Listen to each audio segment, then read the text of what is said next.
Yo, what is good everyone? My name is SGP Cards and on this channel I'm taking you with me on the journey of starting and building a TCG business complete from scratch through Cardmarket. So if that's something you're interested in, definitely leave a comment and subscribe to the channel. That helps me out a ton and supports this project. So let's get into the video. Alright, so the topic of today's video is going to be pricing cards, and I'm kind of hoping to get some insights from all of you in the comments, because there are some people who watch this channel who do sell their own cards and are actually in business on Cardmarket. So I'm kind of interested to hear your thoughts on pricing cards, because my current situation is this. So basically 2 weeks ago we started our whole Cardmarket journey and set up our business account, and then pretty much a week ago we uploaded our first cards to Cardmarket and also got our first sales. So I think within the first day on Cardmarket we got 4 sales, and then throughout the next 3 days, so on Sunday we got 4 sales, Monday, Tuesday and Wednesday we got 4 more sales, or 3 more sales, and then 1 on Thursday. And since then we haven't been getting any sales. So today is Monday again, so that's 4 days, Friday, Saturday, Sunday, Monday, without getting a single sale. And I'm guessing that is because I've actually increased my prices, and I tried to, I was just, throughout the whole time I was experimenting with prices a lot, and at the beginning I really matched the price of all other people, like the lowest price, and that led to an order where I sold off basically 190 hollows and reverse hollows for, I think, literally like 2 to 3 cents a piece, which I wouldn't do again. So that was stupid, but from then I just experimented with prices. And then I think on Thursday, like after that I made that sale, I did actually remove every single 2-cent card that I had in inventory. Yeah, I'm not sure if that's the reason that our sales just stopped, or if it's just, the market is kind of slow right now, or, just people are not looking for the cards that we've got. But having like 8 sales within 4 to 5 days is pretty solid, and then not getting a single sale for the next couple 4 or 5 days is kind of, weird, I feel like. Especially because I was expecting sales to kind of ramp up during the weekend, because more people have free time on the weekend and they're probably going to be shopping for cards on the weekends and actually ordering them. So I was kind of expecting Saturday and Sunday to be the most busy days. So yeah, I just want to share the way I'm currently pricing my cards and the strategies that I've tried that might have failed me now. And I'm also looking for your input and what you think, how you price your cards, if you're selling cards actively. And also I want to talk a little bit about when certain price strategies are making sense. And for, basically, if I set everything at the lowest price, I'm going to make a lot of sales really quickly, but I might not even be able to break even. Or even if I break even, I'm not going to make a huge profit, and my margin is going to be really small. And if I set the prices a lot higher, I might, at least that's what everybody's telling me. Right now I feel like it's not the case, but everybody's telling me on the YouTube and in the comments that, if you set the prices higher, it's still going to sell. It's just going to take a little bit longer. But at the same time, if you just increase your inventory all the time, you will have to have space for all of that inventory, which is partly the case for me. But it's obviously, let's say I buy 1,000 cards and I, get rid of them with a 10% margin, that 10% margin is going to be, from 100 euro, I'm going to get rid of them for 110, so I made 10 euros in profits, really simple math. But if I do this, and this takes me, 1,000 cards, 2 weeks, then that's 10 euros in profit over 2 weeks. That's not a lot of inventory. If I'm now able to get a profit margin of, let's say, 20 or 30%, I can make 120 or 130 of the bulk that we've bought for 100, and I'll then have made 20 or 30 euros. But if that takes me making twice the amount of money, if that takes me, 2 months, and I'm basically spending 3 to 4 times the amount of time just waiting for orders to come in before I can actually sell all of these cards off, and I do have time to actually, ship more orders, and I want to get the money back to, invest in more inventory, then it might even make sense to price the cards a little bit lower and make more sales. So I kind of want to use pricing as a way to guide how many sales we get. And currently I really just want to get sales. We did order a second bulk collection, which will have 3,000 cards and more. So we will have to get that into the inventory as well. But right now we're sitting on over 5,000 cards, which in the grand scheme of things is not a lot, but it's still inventory for people to look through and buy from. We can sell, and I want to sell kind of quickly. I'm not looking to holding on to that stuff for half a year until I got rid of everything and just make a couple more euros out of it. That's not my idea. I want to get quick sales, I want to get reputation, and I want to grow the business. And I then, at some point, if we have a steady flow of orders coming in, I do want to slow down a little bit maybe and get more inventory so we can therefore increase our floor price and spend more time actually listing stuff and buying stuff than shipping stuff out and just taking a higher margin. But the problem with that is that currently we're not making any sales, and also I don't have too much inventory to go through. Right now I have nothing to do because all of my inventory is uploaded and the other collection is still in shipping, and I'll still have to wait a few days for that probably. But yeah, anyways, let's talk about the actual sales strategies that I've tried and just see what worked for me. So basically, I'm using TCG Power Tools to price all of my stuff, also to keep track of my inventory, to do my shipping orders and all of that stuff. So if you're interested, I do have an affiliate link from them, where if you check it out, I think you get a 7-day free trial, and if you use my link to sign up, you will then get 50% off your first month, and I think I'll also get a kickback from them. So yeah, if that's something you're interested in, definitely check out that link. Otherwise, let's just check out what we have right here. So basically, with pricing cards, there is going to be 3 things that you can do with TCG Power Tools. So the first one is going to be basically bulk prices, and these are basically going to be your floor prices. So currently I have all of them set at 3 cents, but I'm going to show you why that might not be the case for the stuff that's actually in inventory, and why I might not actually do this.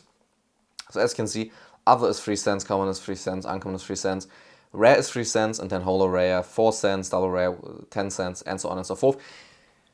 You can set them up however you want. If you want to have your floor prices at 20 cents for every single card, just set that up in here, and you're going to be able to use this when you actually develop pricing strategies. That's going to be one of the next points. I'm not really using this too much. You can also set up, another list and do different stuff, which I don't need. But, if you want to have certain strategies for certain kind of cards, for example, if you wanted to have your Chinese cards or your Japanese cards at a different minimum price than your English cards, then you could set it up. So yeah, this is just, basically your floor prices. Then what you can set up is competitors. And this is really, really powerful. So let's just add a new one. So we can just say we want to have a competitor on Cardmarket. And right here, we can already select, do we want to compete with everyone, with a professional seller or with a power seller? And professional seller is basically everyone who's not a private person, but someone who is actually a business. And power seller are only the ones who have like 100,000 plus orders or something like this. So these are really the big dogs, and it doesn't really make sense to compete with them. For the sake of doing this, let's just select all. Do you want to compare yourself with sellers from a certain country?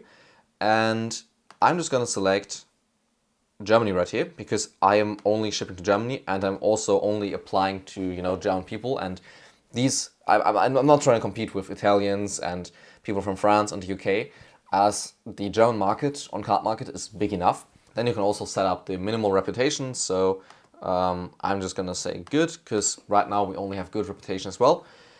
I'm going to talk about that in a minute as well. I hope I don't forget. And then how many sales should they have? So if you have 1,000 sales, you can just decide to compete with people with 1,000 sales, either as people below a certain threshold, like myself, might be a little bit more on a competitive edge as they want to get sales in. And if you already have that reputation, you don't really need it. So I'm just going to leave it at 100 for now. And then this is also really good if you have a certain competitor when man, they're going to price super low all of the time. Or also if you have a seller profile that's from you or from a friend, and you basically don't want to undercut the prices, you can just exclude them from right here. So this way you are not undercutting their prices. And then last but not least, we can just give it a name. So I'm just going to say new competitive, and I'm then instantly going to delete it because you don't need this. So basically I've set up 2 profiles this exact way, and one of them is just German professional. So it's a Cardmarket professional seller from Germany with a reputation of at least good and at least 10 sales. no one is, on my block list. And this is basically, I'm not using this currently, but I've tried to experiment with this, as probably it makes sense to only compete really with professional sellers as well, because as a professional sellers, you have more fees, you are more calculating than as someone who just, as a private person who's just trying to get rid of a little bit of the bulk with a small inventory and all of that stuff. But then I also, if I want to compete with everything, I just have cheapest comp. So this is literally all sellers out of Germany with a reputation of at least average, which is like the worst one, and at least one sale. So, this is just basically everyone, lowest price.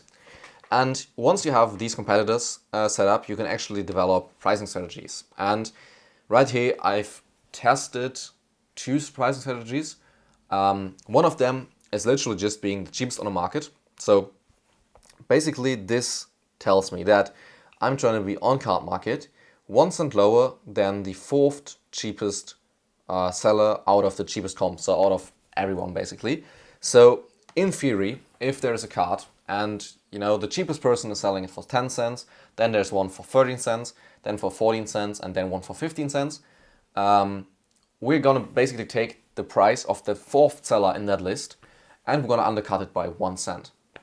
So basically, we should be listed as the fourth one. I'm doing this because sometimes with cards you see listings where there's the card and there's like one or two people who are just selling it off really low, and then there's like the standard pricing comes in. So let's say there's a €5 card and somebody's selling it for like €1 or €1.50, and that price is probably gonna be gone within the next day because people are gonna buy that. But then like third, fourth, fifth listing, like these are the listings that have typical pricing normally. So yeah, and also if you are the fourth highest in the rank, you're still up high enough for people to actually see you and actually buy your cards, which is great. So if you're trying to compete directly with people on certain cards, you can use this. And then also the second pricing strategy is a lot more simple. It's literally just 1 cent below average 7. So it's just taking the average market price from Cardmarket and lowering by 1 cent. And this is typically a lot higher than the cheapest on the market strategy, because let's say there's a card that has a 10 cent market price. There are gonna people who just want to get rid of their cards, and especially private sellers who might get rid of it for like 2, 3, 4, 5 cents. So this way, the 1 cent below average 7 is usually gonna be the higher price. Except of course there's a price surge all of a sudden, and the average 7 price is still the lower price, but just people have picked up and are gonna make the card more expensive, and the average price is gonna follow along that. Then actually the cheapest on the market is still gonna be more expensive than average 7, but usually that's not the case. And also one thing to keep in mind is that with the average 7 price, you are really, when you upload a card, you are taking the average price of all of the cards. So whether that's reverse or reverse hollow, and also whether that's German, English, Italian, France, whatever language the card actually is. So that doesn't include, for example, certain types of cards where the German version is a lot more expensive than the English version, or vice versa.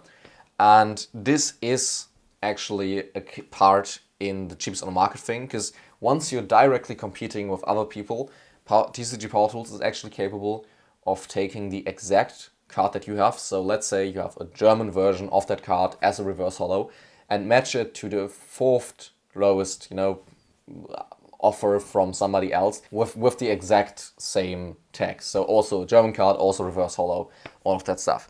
And then the last strategy that I've tried, and the one that I'm currently using, is a min-max strategy. So basically, I'm saying I want to have a card at the maximum between cheapest on the market and 1 cent below average. So I'm taking these two strategies and I'm putting them together, and I'm saying basically whatever is higher on certain cards, just take that as the market price. And this is, I think, kind of smart, because it is taking the cards and it's not gonna make them super cheap, as they're gonna still be below market price. And also it's not, if the market price is super low because there's a bunch of English cards, or because, price surge has arrived and a card is getting more valuable, it's also not gonna be, undercut. And if a card is not worth more than 2 or 3 cents, even on the average 7 price. So if it's really a bulk card that everyone has and that nobody wants, then it's also going to be reflecting that.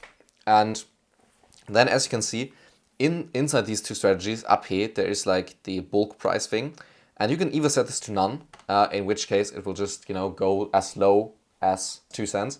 But if you activate it, you can select which one of the bulk prices you want to apply, and these again are your kind of sales thresholds. I did list or reprice basically my whole inventory with that strategy without any of these floor prices applied.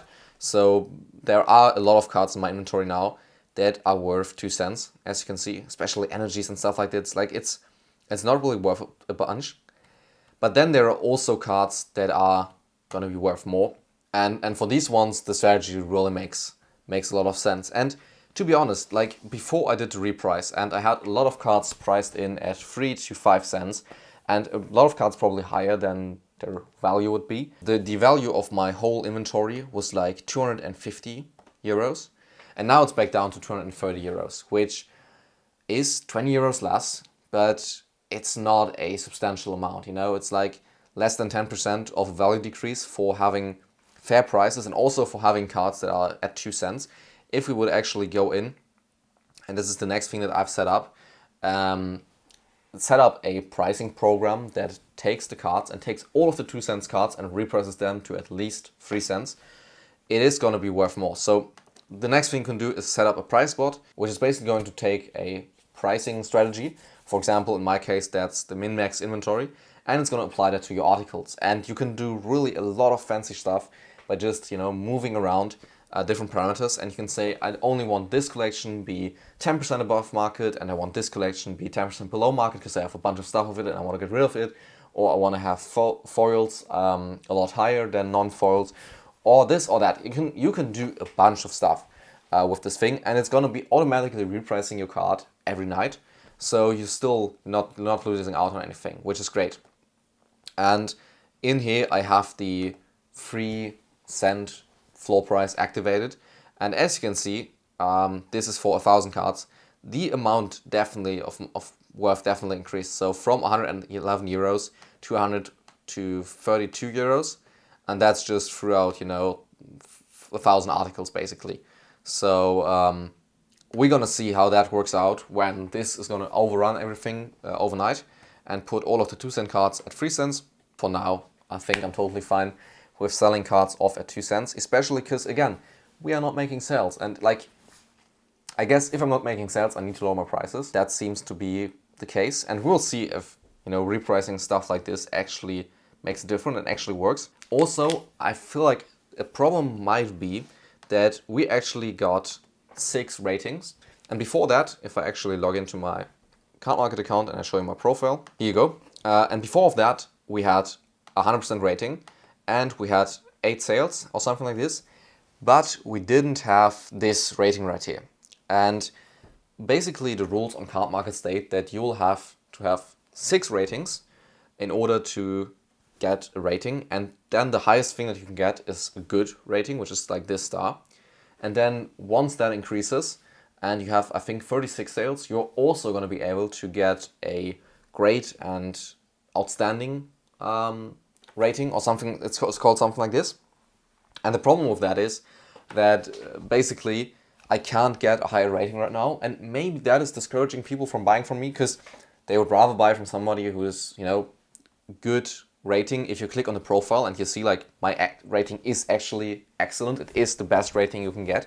I only have 100% happy customers. Obviously, based off the last 6 reviews, we just have a good reputation, which kind of sucks. I'm not really sure why they're doing it, but as you can see, like everyone is super happy and is giving a positive evaluation. So that might also be a thing with people not choosing to buy from us.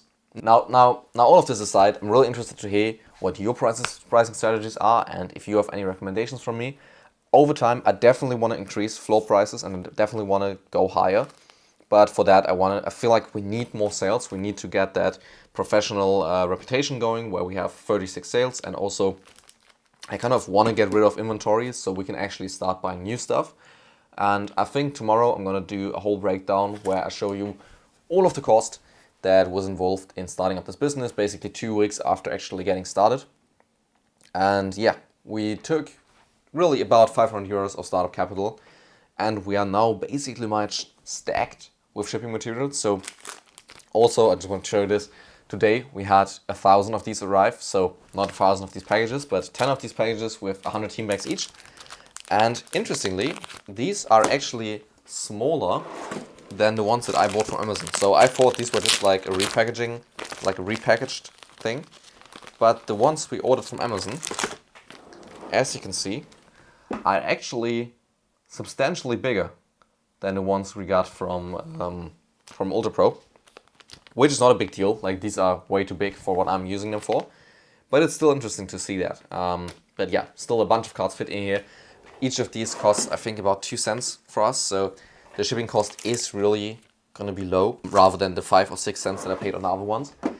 And besides this, we're stacked with shipping materials. Just check out yesterday's video if you want to see what we've ordered. Or wait, subscribe to the channel and wait for tomorrow's video, where I'm also going to break down all of the costs and all of the stuff that we bought, and the stuff that I think you might want to buy if you want to start out something like this. So yeah, I'm not sure if there's anything else to add. It is kind of frustrating. I have to say that. It is kind of frustrating. I would love to make more sales and ship out stuff and get that experience in. But also I don't want to just set all my prices at 2 cents and, you know, get rid of stuff, because I just don't feel like that's really worth it. And also, we have a big inventory, man. Like, we have about 5,000 cards in our inventory, so hopefully within the next couple of days we're gonna make some more sales. I don't know. Otherwise, we might just be sitting on a bunch of shipping materials without anything to ship. That would be unfortunate, I guess. So yeah, with that being said, I hope you guys enjoyed the video. Definitely let me know your pricing strategies in the comment. That helps me out a ton. And if you're interested, you know, just even if you don't sell on Cardmarket, leave a comment. It really helps the algorithm push out these videos. And subscribe to the channel. And with that being said, I hope to see you guys in the next one. Have a nice day. Bye.